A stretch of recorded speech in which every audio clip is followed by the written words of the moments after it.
Agora, nesse exemplo aqui, a gente vai ter mistura de soluções com solventes iguais e solutos diferentes.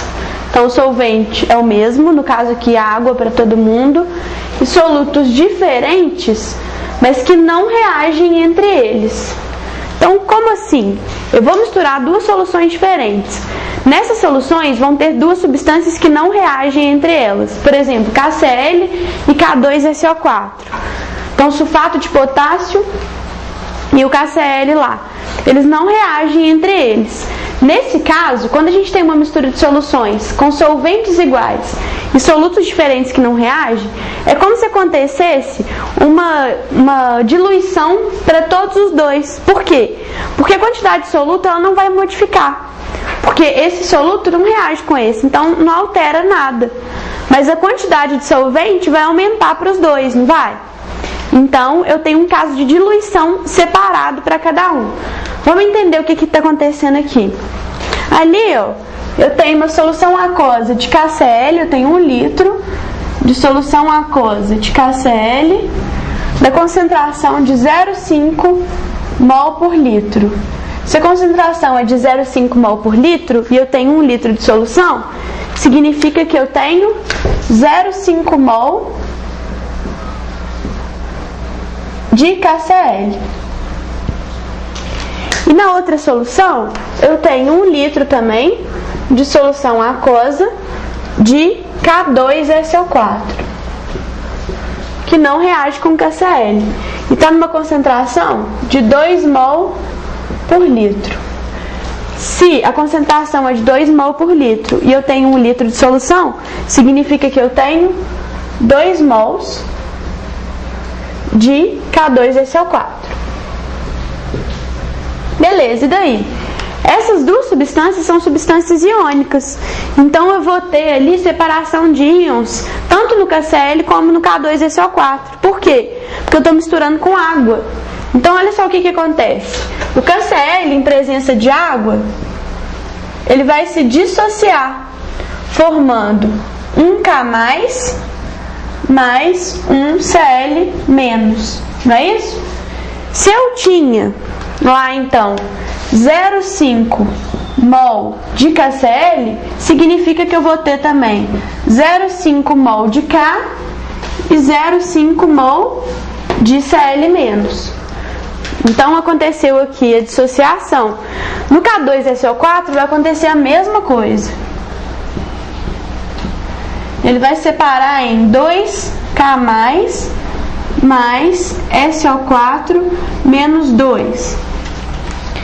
E ali eu tinha 2 mols de K2SO4. Então, se eu tinha 2 aqui, a proporção é de 1 para 2, aqui eu vou ter 4 mol de K e 2 de SO4. Então, a única coisa que eu posso fazer é definir a concentração de cada íon presente na reação agora com essa mistura. Por quê? Porque é o seguinte, se eu te perguntasse qual que é a concentração...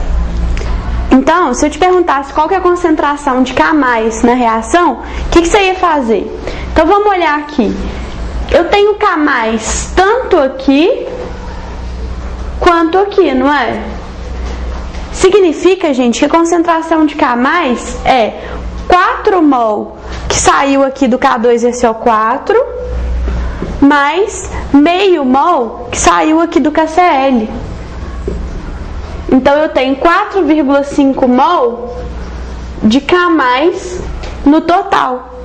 Então, o que eu faço? 4,5 mol dividido pelo volume final da solução, que é de quantos? 2 litros, né? Eu juntei 1 litro de um com 1 litro do outro. 2 litros. Aí eu vou ter quanto? 2,25 mol por litro. Então, essa aqui é a concentração de K+. Por que eu fiz isso? Porque tem K+ tanto nessa solução quanto nessa. Então, eu tenho que somar os valores aqui de K+ das duas soluções. E se para eu fazer para Cl-, Cl- já é diferente, né? Eu só tenho Cl- aqui, ó. E eu tenho 0,5 mol de Cl-. Então, a concentração de Cl- vai ser 0,5 mol dividido por 1 litro de solução, por 2 litros de solução. Então, eu vou ter 0,25 mol por litro de Cl-.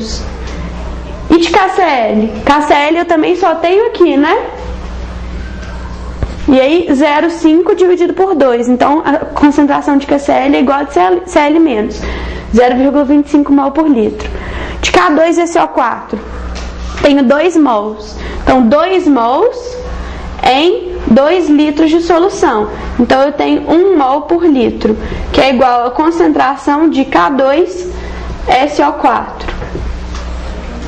E de SO4 2-, mesma coisa que o K2SO4. Por quê? Porque eu tenho a mesma quantidade, ó, 2 mols. Então, 2 dividido por 2, 1 mol por litro.